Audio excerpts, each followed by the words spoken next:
Shalom Abraham mes amis, Seuda Shlishit, celui qui veut être sauvé de Gog ou Magog, du Dina Shel Gehinam, de Chevlo Shel Mashiach, et plein d'autres choses en sus de toutes les pouranout, toutes les malédictions qui peuvent arriver, il fait Seuda Shlishit. Maintenant il y en a qui te disent, Seuda Shlishit, vraiment c'est très beau, c'est une grande mitzvah, mais je souffre à faire Seuda Shlishit. Je souffre pas, surtout à la fin de Shabbat, lorsque le Maneshama Yetera s'en va, et là en souffrance parce qu'elle m'a laissé toute la dafina sur le ventre, et donc je ne peux pas manger Seuda Shlishit. Il est marqué dans le Siman Resh Tzadik Aleph que Adam Yehe Zahir be Seuda Shlishit, il doit faire attention à la Seuda Shlishit. Maintenant, quelles sont les conditions pour faire Seuda Shlishit?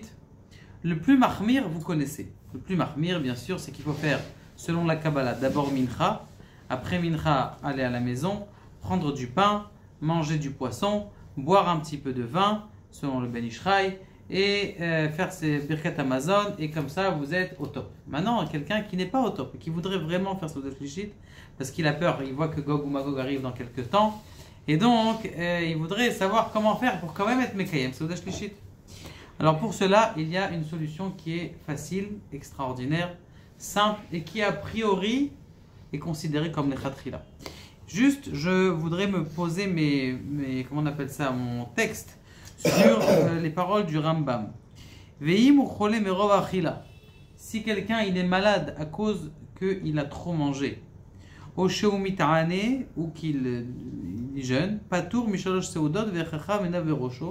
un homme doit être intelligent de ne pas se remplir le ventre le matin afin de donner une place pour la Seuda Shlishit. Le problème c'est qui est-ce qui a ses yeux dans sa tête, c'est-à-dire qui est-ce qui regarde assez loin dans sa vie pour dire non je vais manger un petit peu la dafina et comme ça je vais manger bien la Seuda Shlishit.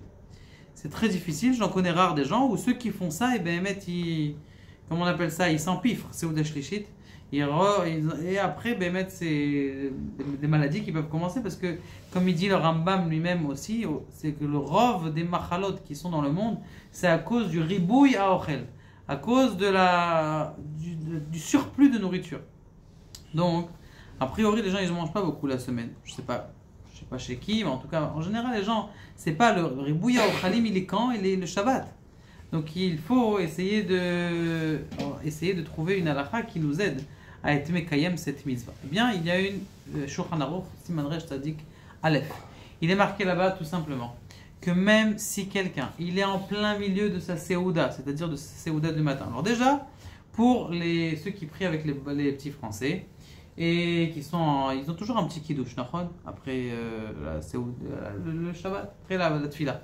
Ceux qui douchent là, ils peuvent très bien le considérer comme le premier Seuda. De dire maintenant je fais la Seuda, Baruch Hashem, magnifique, je commence ma Seuda Rishona de la deuxième Seuda de Shabbat. La première c'était le soir, la deuxième qui est en vrai la plus importante, c'est le Seuda du matin, et la troisième, et quand ils rentrent à la maison, à quelle heure ils font la Seuda? Quelle heure il est? Midi et demi c'est Chatzot. Midi 40 aujourd'hui, on a combien? 10 juin, eh bien c'est déjà considéré comme Chatzot. On peut dire je suis en train de faire ma Seuda. C'est vrai que c'est pas les Khatrila, on a dit déjà, on a parlé maintenant du Khatrila, du meilleur, du top, on a parlé que chacun aspire à ça, et comme le Shulchan Aruch, si quelqu'un il n'arrive pas, tout simplement quand il s'assoit il dit Ze Keneged Seuda de Yaakov Avinu, la troisième Seuda, une des plus importantes Seuda Shlishit, et donc il fait Seuda Shlishit sur sa dafina. C'est la première possibilité, comme ça, parce qu'il a déjà fait la première Seuda à la maison. La deuxième possibilité, qui a encore un plus grand chidouche, qui est ramené dans les écrits du Yalkut Yosef, c'est tout simplement en plein milieu de la Seuda. J'ai fini mes salades, mon poisson. J'ai fait donc ma Seuda Rishona. J'ai rien mangé au Bet Knesset, à la synagogue. Et maintenant je viens, et qu'est-ce que je fais? Je dis là, juste avant que l'odeur de la dafina commence à sortir de ma chère épouse, eh bien, je dis, voilà, maintenant, en plein milieu du repas, ça sera ma Seuda Shlishit. Vous avez été Mekayem votre Seuda Rishona, la deuxième et troisième en même temps. En plus, vous êtes sauvé de Gog ou Magog. Ok, c'est vrai que c'est pas le top, on a dit, on est d'accord 2 minutes après. Eh bien, en moins, vous avez été Mekayem Seuda Shlishit. La pensée, c'est très important. De là, vous avez la première, au début de la Seuda, vous dites, maintenant je fais la Seuda Keneged et Yitzhak, et puis après, Keneged Yaakov, comme ça, vous êtes paré pour Gog ou Magog. très facilement et dans la rahamim. Baruch Adonai, la olam, amen, amen.